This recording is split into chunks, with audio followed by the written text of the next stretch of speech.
আসসালামু আলাইকুম প্রিয় বন্ধুরা, বেসিক টু অ্যাডভান্স ইংলিশ গ্রামারের ধারাবাহিক ক্লাসের আজকের পর্বে তোমাদেরকে স্বাগতম। আজকের ক্লাসে আমরা প্রনাউন সম্পর্কে একটা ওভারঅল ধারণা নেব এবং পরবর্তী ক্লাসগুলোতে প্রনাউনের প্রত্যেকটা প্রকার নিয়ে আমরা ডিটেইল একদম বিস্তারিত জানবো ইনশাআল্লাহ। তো প্রথমে প্রনাউনের আলোচনা শুরু করার আগে আমাদের যেটা জানা উচিত সেটা হচ্ছে প্রনাউনটা আসলে কি। আমরা বিভিন্ন বই পুস্তকে যেটা পড়েছি যে প্রনাউন হচ্ছে সেই ওয়ার্ড যে ওয়ার্ডটা হচ্ছে কোনো নাউনের পরিবর্তে ব্যবহৃত হয়। আসলে এই সংজ্ঞাটা কিন্তু পুরোপুরি সঠিক না, কারণ হচ্ছে এই প্রনাউন কিন্তু কেবলমাত্র নাউনের পরিবর্তে বসে তা নয়, বরং এটা একই সাথে নাউন ফ্রেজ বা হচ্ছে নাউন ক্লোজের পরিবর্তেও কিন্তু বাক্যে ব্যবহৃত হয়। তো এই বিষয়গুলো হচ্ছে আমরা এক্সাম্পলের মাধ্যমে উদাহরণের মাধ্যমে পরিষ্কার হবো ইনশাল্লাহ। এখানে আমি 3টে এক্সাম্পল লিখেছি। প্রথম যে এক্সাম্পলটা সেটা হচ্ছে Karim is a good boy, then he is also a skill player. অর্থাৎ এখানে করিম সম্পর্কে বলা হচ্ছে এবং দ্বিতীয় বাক্যে এই করিম নাউনের পরিবর্তে কিন্তু আমরা এই হি প্রোনাউনটাকে ব্যবহার করেছি। সুতরাং এখানে যেটা হয়েছে সেটা হচ্ছে কোনো একটা নাউনের পরিবর্তে প্রোনাউনটা ব্যবহৃত হয়েছে। তারপরে দ্বিতীয় যে এক্সাম্পল, এখানে আমরা যদি দেখি, এখানে বলা হচ্ছে the little girl in the red dress is singing. অর্থাৎ লাল জামা পরিহিতা একটা মেয়ে, একটা ছোট্ট মেয়ে, সে কি করছে, গান গাচ্ছে। তো এইখানে the little girl in the red dress এটা হচ্ছে একটা নাউন ফ্রেজ। এই নাউন ফ্রেজের পরিবর্তে কিন্তু এখানে দ্বিতীয় যে বাক্য শি ইজ সিঙ্গিং, এখানে এই মানে হচ্ছে পুরো নাউন ফ্রেজের পরিবর্তে কিন্তু এখানে আমরা প্রনাউন শিটাকে ব্যবহার করেছি। তো আমরা শিটাকে ব্যবহার করেও কিন্তু হচ্ছে আমরা এই বাক্যটা করতে পারি। তাহলে আমরা এটা বলতে পারি যে নাউন ফ্রেজের পরিবর্তেও কিন্তু প্রনাউন ব্যবহৃত হতে পারে। তারপরে তৃতীয় যে এক্সাম্পল, যে I know what he said is true. এইটা একটা বাক্য যে বাক্যের মধ্যে হচ্ছে একটা নাউন ক্লোজ আছে। হ্যাঁ, আমরা জানি নাউন ক্লোজ সাধারণত WH ওয়ার্ড দিয়ে, মানে WH ওয়ার্ড দিয়ে শুরু হয়। যেমন what he said is true, এটা একটা নাউন ক্লোজ।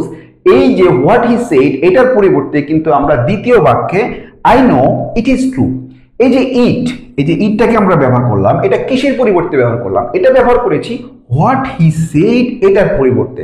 তাহলে আমরা এটা বলতে পারি যে প্রনাউন একটা নাউন ক্লোজের পরিবর্তেও কিন্তু বাক্যে ব্যবহৃত হতে পারে। আচ্ছা, ব্যাকরণবিদরা এই প্রনাউনকে 8 ভাগে ভাগ করেছেন। যদিও কোনো কোনো ব্যাকরণবিদ প্রনাউনকে 10 ভাগে, কেউ 11, কেউ 12 ভাগে ভাগ করেছেন, কিন্তু মৌলিকভাবে এই 8 প্রকারের মধ্যেই কিন্তু সমস্ত প্রনাউনগুলো ইনক্লুডেড। তো এখন একটা প্রশ্ন হতে পারে যে এই প্রনাউনগুলোকে এতগুলো ভাগে ভাগ করার পিছনে রহস্যটা কি? রহস্যটা হচ্ছে যে ইংরেজি ভাষাভাষী যারা, তারা হচ্ছে বিভিন্ন রকম নাউনকে মেনশন করার জন্য হচ্ছে বিভিন্ন রকম প্রনাউনকে ব্যবহার করেছেন, আর সেই সমস্ত প্রনাউনগুলোকে ক্লাসিফাই করা হয়েছে এই 8টা ভাগে। তো আমরা এক নজরে এই প্রনাউনগুলো সম্পর্কে একটা ধারণা নেব আজকে। যেমন প্রথম যে প্রনাউন সেটা হচ্ছে পার্সোনাল প্রনাউন। তা পার্সোনাল প্রনাউন কি?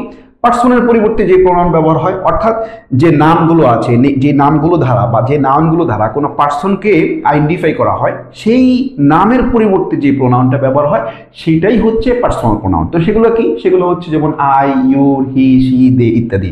তো এগুলোর কিন্তু হচ্ছে আবার পার্সন ভেদে, তারপর হচ্ছে কেস ভেদে, নাম্বার ওয়াইজ এগুলোর পরিবর্তন হয়। সেটা আমরা যখন বিস্তারিত শিখবো সেখানে আমরা এগুলো শিখবো ইনশাআল্লাহ।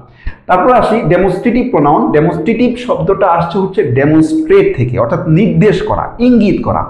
কোনো নাউনকে বা অন্য কোনো প্রনাউনকে যখন নির্দেশ করার ক্ষেত্র তৈরি হবে বা ইঙ্গিত করতে হবে, তখন আমরা যে প্রনাউনটা ব্যবহার করব সেটাই হচ্ছে ডেমনস্ট্রেটিভ প্রনাউন। আর এই ধরনের প্রনাউন হচ্ছে মাত্র 2টা, একটা হচ্ছে দিস আর একটা হচ্ছে দ্যাট।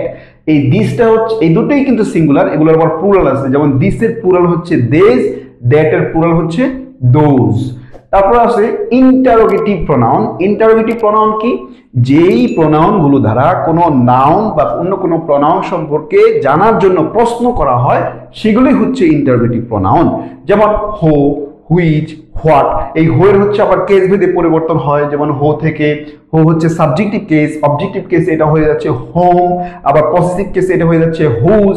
তো এগুলো সবই হচ্ছে ইন্টারোগেটিভ প্রনাউন। যেমন আমি যদি বলি হু ইজ হি, সে কে, এখানে এই হো ধারা কিন্তু হচ্ছে আমি জানতে চাচ্ছি যে সে কে। তো সে কে, ধরো সে হচ্ছে রহিম বা সে হচ্ছে করিম। এই যে হুয়ের অ্যান্সারটা যে একজন রহিম আসতেছে বা করিম আসতেছে, তাই না? তো এই রহিম এবং করিমকে, মানে করিম সম্পর্কে জানার জন্য কিন্তু এই হোটা ব্যবহার করা হয়েছে, যার কারণে এটা হোটা কিন্তু একটা ইন্টারোগেটিভ প্রনাউন। আচ্ছা, তা আমাদের কিন্তু আরেকটা বিষয় মনে রাখতে হবে যে ইন্টারোগেটিভ প্রনাউন যখন এগুলো ব্যবহৃত হবে তখন এগুলো কিন্তু হচ্ছে বাক্যের শুরুতে ব্যবহৃত হবে, এটা কিন্তু মাথায় রাখতে হবে। আচ্ছা, 4 নম্বর যেটা, সেটা হচ্ছে ইনডেফিনিট প্রনাউন। অর্থাৎ অনির্দিষ্ট প্রনাউন। যে প্রনাউনগুলো কোনো নাউন বা প্রনাউনকে অনির্দিষ্টভাবে হচ্ছে মেনশন করে, সেগুলো হচ্ছে ইনডেফিনিট প্রনাউন। সেগুলো কি? সেগুলো হচ্ছে এনি, মেনি, সাম, এনিবডি, এগুলো হচ্ছে ইনডেফিনিট প্রনাউন। তারপর হচ্ছে রিলেটিভ প্রনাউন। রিলেটিভ প্রনাউন হচ্ছে সেই প্রনাউন যেই প্রনাউনগুলো কি করে কোনো বাক্যের মাঝখানে বসে কি করে বাক্যের দুটো অংশের মধ্যে হচ্ছে একটা কানেকশন ক্রিয়েট করে, একটা রিলেশন তৈরি করে, সেটাই হচ্ছে রিলেটিভ প্রনাউন। তার মানে রিলেটিভ প্রনাউনের একটা অন্যতম শর্ত হচ্ছে এগুলো বাক্যের মাঝে বসবে এবং একটা রিলেশন তৈরি করবে দুটো বাক্যের অংশের মাঝে। যেমন I know the boy who is honest, আমি সেই ছেলেটিকে চিনি যে কিনা সৎ। এখানে এই হো কি করেছে? এই হো যেটা করেছে ওই বয়ের সাথে, মানে ওই প্রথম যে আই নো দ্য বয়, এটার সাথে পরবর্তী অংশের একটা কানেকশন ক্রিয়েট করেছে। আচ্ছা, তারপর হচ্ছে ডিস্ট্রিবিউটিভ প্রনাউন। ডিস্ট্রিবিউটিভ প্রনাউন কি? ডিস্ট্রিবিউটিভ শব্দটা আসছে হচ্ছে ডিস্ট্রিবিউশন থেকে, অর্থাৎ বন্টন করা বা ভাগ করা। অর্থাৎ এই ডিস্ট্রিবিউটিভ প্রনাউন হচ্ছে সেই প্রনাউনগুলো যে প্রনাউনগুলো হচ্ছে এক জাতীয় ব্যক্তি বা বস্তু থেকে আলাদা আলাদা করে কি করবে? আলাদা আলাদা করে হচ্ছে মেনশন করবে, সেগুলো হচ্ছে ডিস্ট্রিবিউটিভ প্রনাউন। যেমন ইচ, আইদার, নাইদার এবং এভরি, এগুলো হচ্ছে ডিস্ট্রিবিউটিভ প্রনাউন।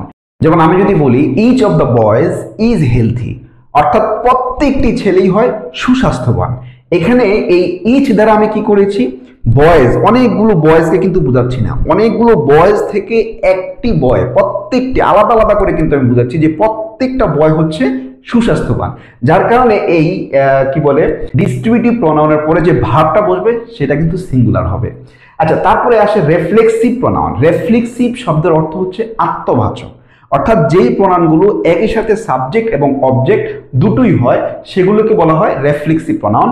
এগুলো সাধারণত হচ্ছে পার্সোনাল প্রনাউনের সাথে হচ্ছে সেলফ অথবা সেলভস, সিঙ্গুলারের সাথে সেলফ বসবে আর হচ্ছে প্লুরালের সাথে সেলফ বসবে, বসে কি করবে? আত্মবাচক বোঝাবে। মাই সেলফ, আমার নিজে, আওয়ার সেলফ, আমাদের নিজে, এরকম। ঠিক আছে, তারপরে সর্বশেষ যেটা, সেটা হচ্ছে রেসিপ্রোকাল। রেসিপ্রোকাল শব্দের অর্থ হচ্ছে পারস্পরিক, অর্থাৎ যে প্রনাউনগুলো একে অপরকে বা একে অন্যকে বোঝানোর জন্য ব্যবহার হয় সেগুলোই হচ্ছে রেসিপ্রোকাল প্রনাউন। এই ধরনের প্রনাউন হচ্ছে মাত্র দুইটা, একটা হচ্ছে ইচ আদার আর একটা হচ্ছে ওয়ান অ্যানাদার। তো ইচ আদার মানে হচ্ছে কি কি? একে অপরকে, আর ওয়ান অ্যানাদার একে অন্যকে। এই দুটোর মধ্যে পার্থক্য কি? পার্থক্য হচ্ছে যদি সেখানে দুইজন থাকে, শুধুমাত্র দুইজন, তাহলে সেখানে ইচ আদার ব্যবহার হবে, আর যদি সেখানে অনেকজন থাকে তখন আমরা ওয়ান অ্যানাদার ব্যবহার করব। যেমন the two boys hate each other, অর্থাৎ দুইটা ছেলে যারা কিনা একে অপরকে কি করে? ঘৃণা করে। এখানে আমরা দুইজন, যার কারণে এখানে আমরা ইচ আদার ব্যবহার করেছি। আর যদি অনেক হয়, যেমন হচ্ছে দে লাভ ওয়ান অ্যানাদার, তারা একে অন্যকে ভালোবাসে, এখানে কিন্তু অনেকজন থাকতে পারে, এখানে 50 জন বা 100 জন বা তার চেয়েও বেশি থাকতে পারে। তো এই হচ্ছে মোটামুটি এক নজরে প্রনাউন।